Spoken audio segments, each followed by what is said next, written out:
তোমার শাহ আলম মামা নাই দিকে বালু তুলতো এর খবর কি? হ্যাঁ পিঠটা দুখাইব এখন ক্ষমতা নাই। কালকে আমারে কইতেছে ভাই আমারে তুমি মাইমিসিং একটা চাকরি বাকরি দেবো, আমি এলাকায় আর থাপ হইতেছি না। আমি কিন্তু যে পড়ালেখা করছস এই পড়ালেখা কি চাকরিটা করবি তুই ক?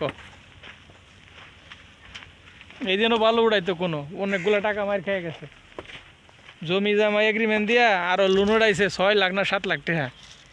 এখন তার ওয়াইফে 1 কাঠা জমি বলে পাইছে নালতে পারি এটা বেচছে।